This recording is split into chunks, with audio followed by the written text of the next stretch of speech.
Good morning everyone. Another film today with the Corsa. As promised from last time, this time we're gonna do another coolant change. Only we're not gonna just do another drain and fill. We're actually going to do a full flush. The main reason why we're gonna do this is if you just take a look at what's inside the reservoir. I had expected it to be much cleaner than it actually is after doing that initial coolant change about a month and a half ago. But as you can see, it's still fairly dirty. So I got to thinking and I figured maybe a full flush would be in order. Also, I looked around on YouTube to find clips of full flushes on Corsas and couldn't find any, so I thought it's a good idea to do one myself.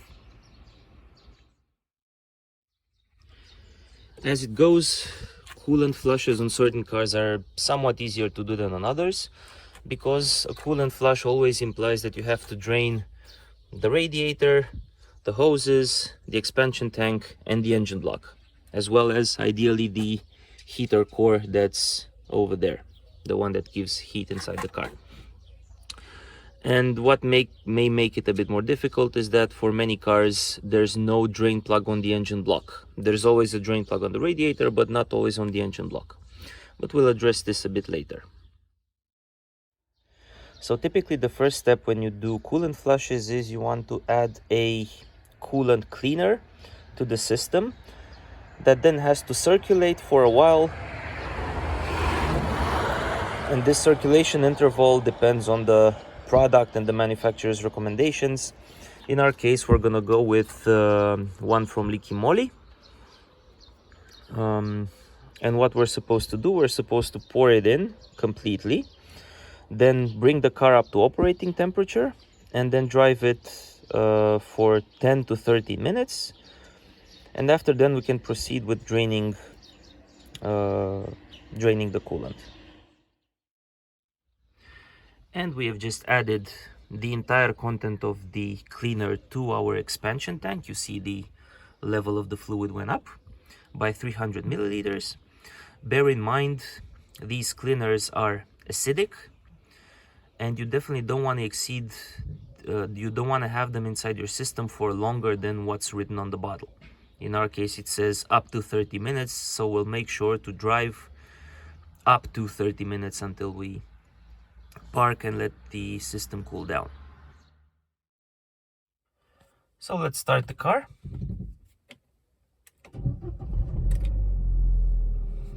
And since there's no temperature gauge on the Corsa, we need to access it from the hidden menu just like last time.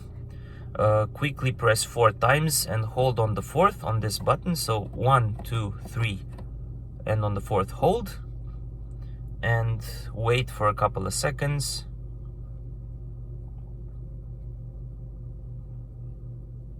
There we go. And now you have to press again a couple of times to change what's displayed. So 1, 2, 3, 4, 5. Okay, this is our coolant temperature at the moment, 44 and climbing. So we're gonna start driving, make sure it reaches about 90, and from that point on we drive for 15 to 20 minutes. And we've reached operating temperature. As you can see, it's about 90 degrees. And the time is 11 minutes past 8. So we're gonna drive for 20 minutes up until 8:30. Also, because you want that cleaner to also reach your heater matrix, you will have to drive with the heat on full.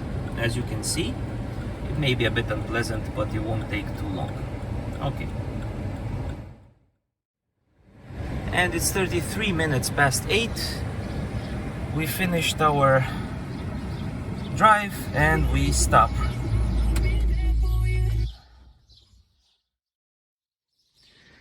Okay, we've parked the car.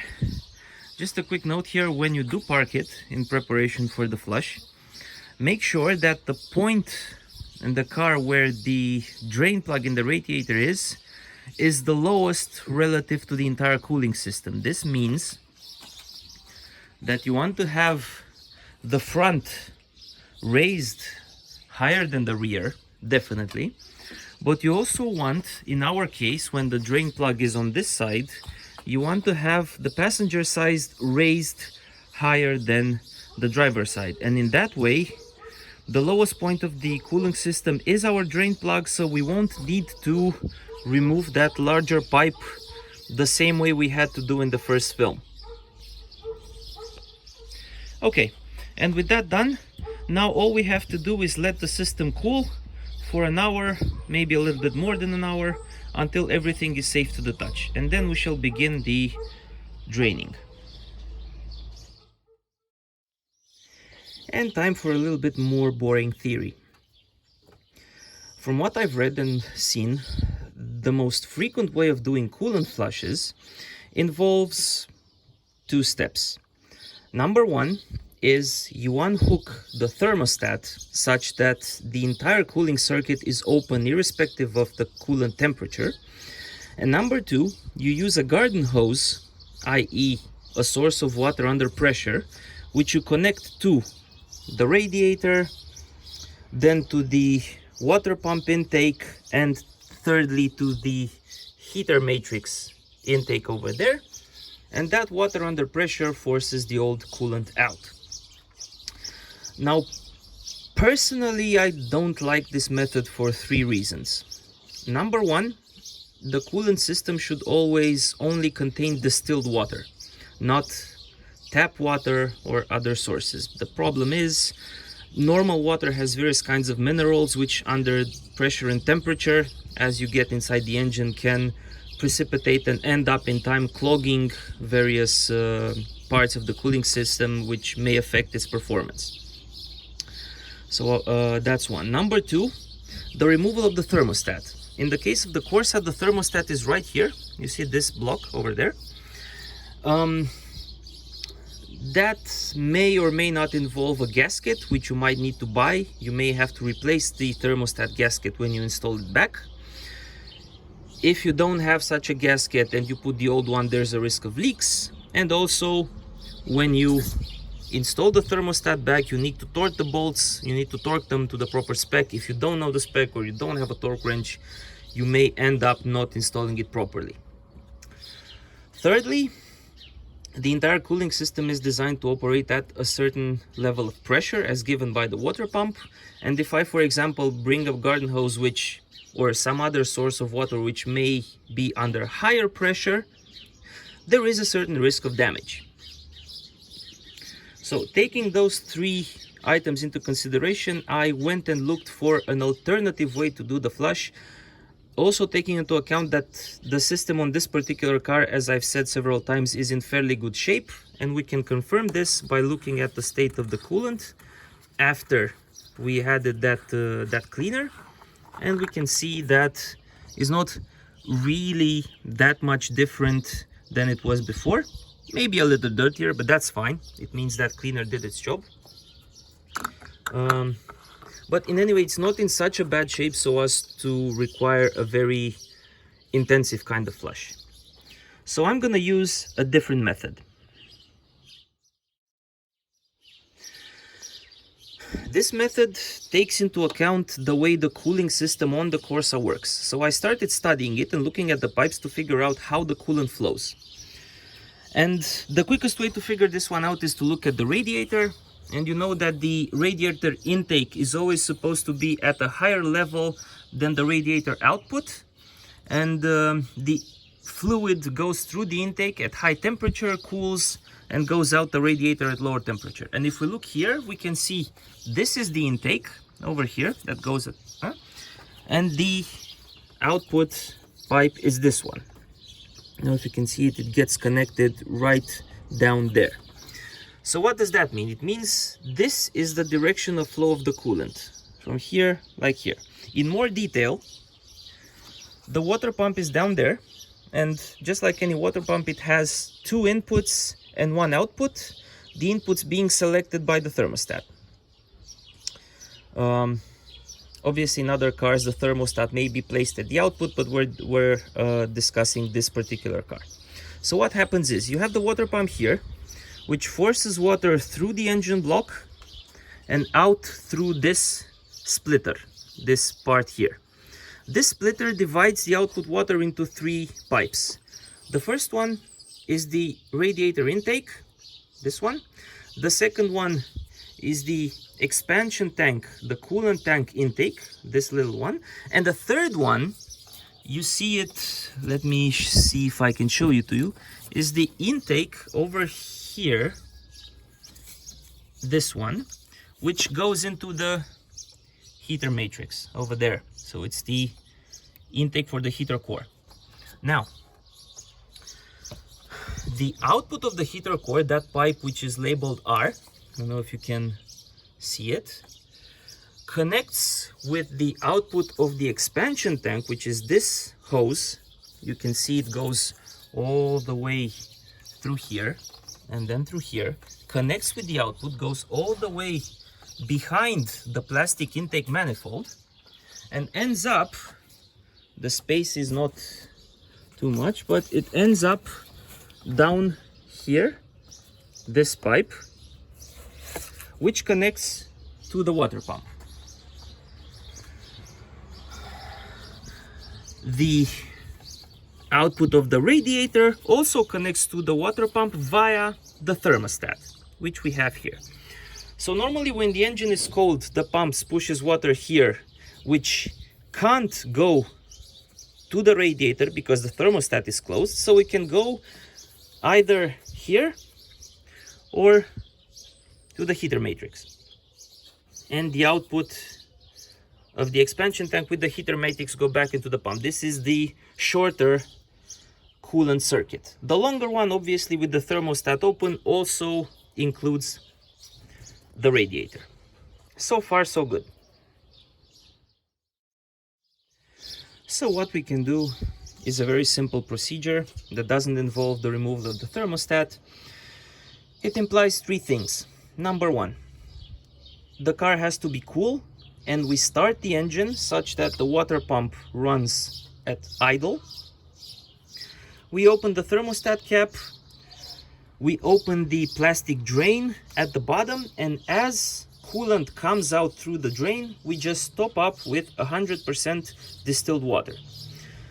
Because the engine has to be cool, the distilled water we're topping up is gonna go straight into the engine block, forcing the old coolant out, which can actually go inside the radiator, because with the drain open, we don't really care that the thermostat is closed, because water will simply go in the radiator and then down the drain.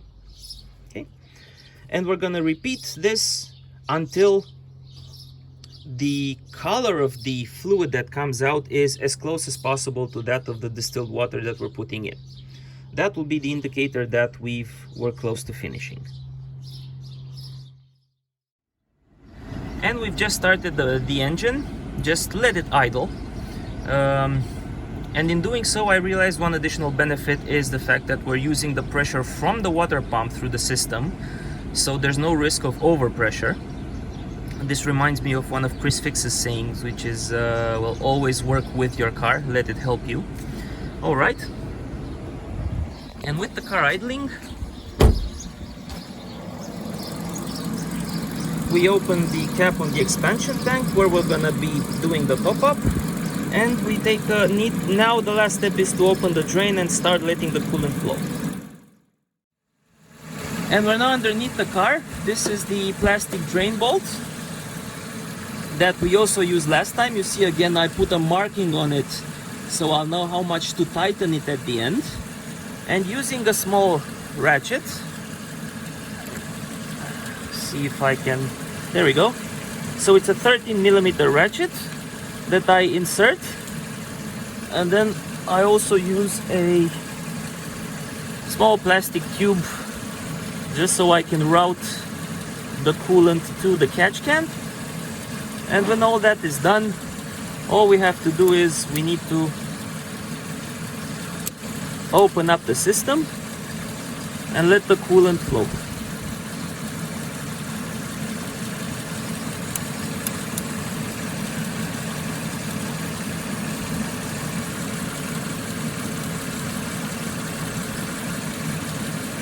Okay, seems I need to let's take this out first. Let's open it.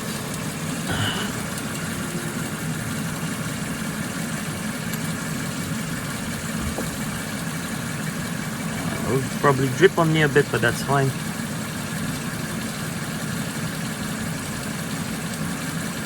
There we go.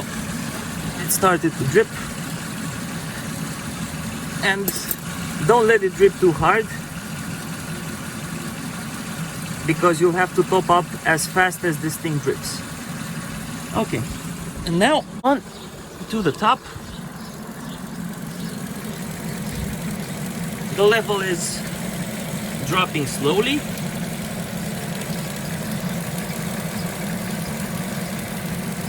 Sorry about that.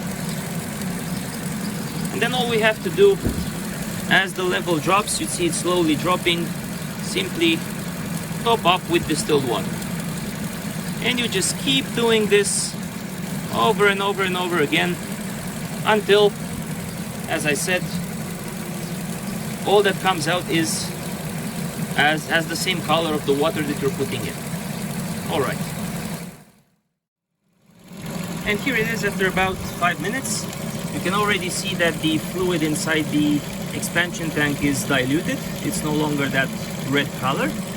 And if you look underneath, you'll see that the old coolant is happily flowing out, and that the foam most likely comes from the cleaner that we added to the system at the start. So we continue. And here's the status after about 20 minutes. You can see the fluid inside the expansion tank is nearly the color of the water. And if you take a look at what we've removed so far, check out how the color changes. So the left one is the first, the second and the third. You can already tell how it gets more and more diluted. Okay, we keep going. And after about 30 minutes, it looks like this. So it's fairly clean. And now it's safe to shut the car down. You see the temperature didn't really exceed about 60 degrees with our method. So we shut it down. And now all we need to do is let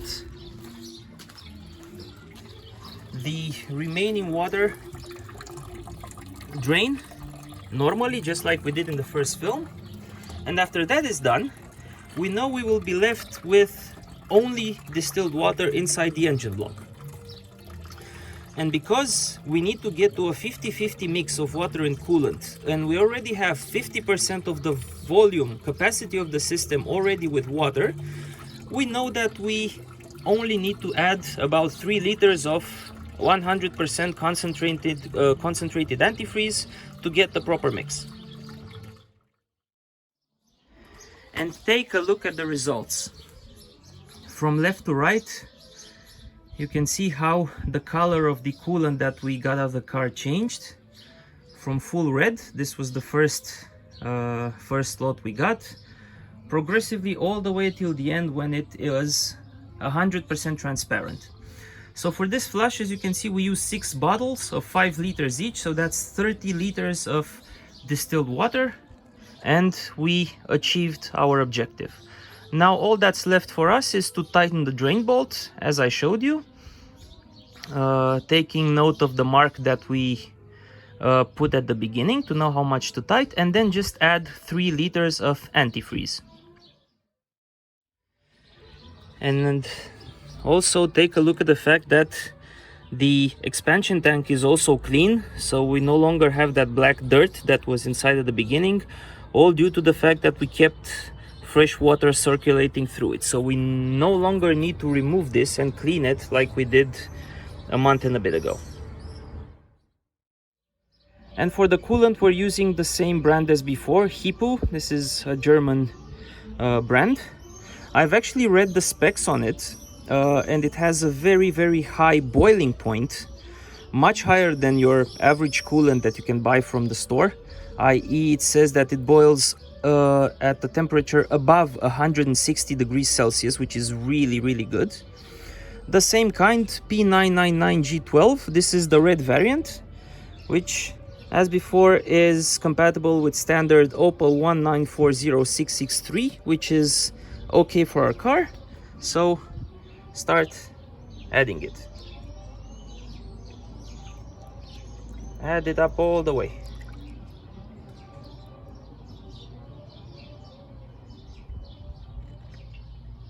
We stopped a bit because we would like it to not overfill. And just like before, the level is high because we have air in the system, so start grabbing pipes. Okay, just like that. And let's push some air out so that the level will drop. You can also grab the returned hose of the radiator and do exactly the same. Here you see it's burbling. And just keep on doing this, the level eventually drops, and then we can add some more.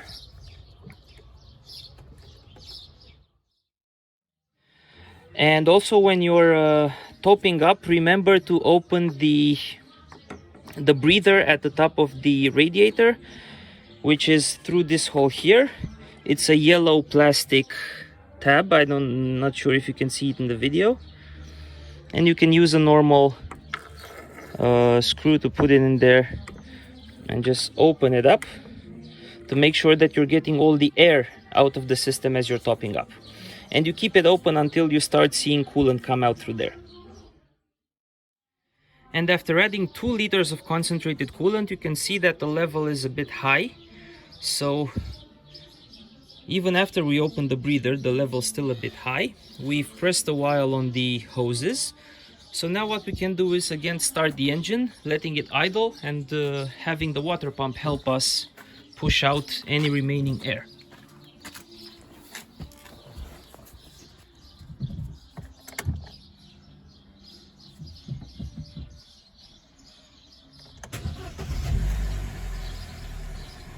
All right. Again, heat set to maximum, just as before.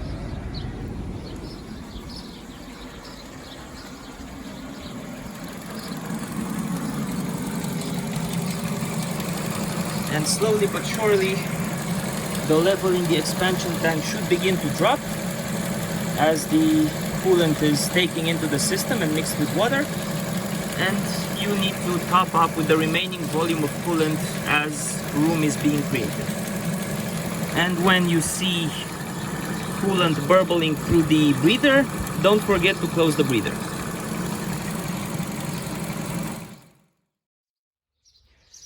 And we drove for about 40 kilometers to make sure that the cooling system was purged of air. And as you can see, there was a drop in the level, which makes sense because if you take a look at the video from a month and a half ago, a normal drain removes about 3.3 liters of coolant, whereas we only added 3 liters of antifreeze. So we were expecting to be down by about 300 milliliters, which is more or less the amount that we're actually down right now. So this is in order. And if we take a look at the mix itself, as you can see, with what we have now, we're near minus 37. Okay, so we're pretty close to the perfect mix of 50% water, 50% antifreeze, which is what we were expecting. That means that we need to top up with about, let's say, 150 milliliters of distilled water and 150 milliliters of additional antifreeze, and we're done. And I'm gonna close with 2 notes. Number 1, just as I said in the first film, do note that antifreeze and coolant is very, very toxic. Well, good morning. So as I said, it's very, very toxic. You should never leave it out in the open after you collected it. It needs to be stored in closed bottles, just like I did here. And these bottles of old coolant should always be taken to your local recycling center or to an auto service place that can take them. they should never ever be thrown on the ground or down the drain or anything like that. Don't play with this stuff because it's really dangerous. Number two, everything that you've seen being done here, the 6 liters of antifreeze, the 6 liters of water, the 2 bottles of antifreeze, and the cleaner cost about, let's say, 30 euros or like $40. So it's a fairly small cost for the, let's say, pretty big benefit that you get. And that big benefit is that you have your engine protected for at least 3 years from rust, internal rust, as well as overheating. So this is kind of a simple DIY that you can do with a small cost, and that has a pretty big benefit for your car. Having said that, thank you very much for watching, and see you next time. Bye.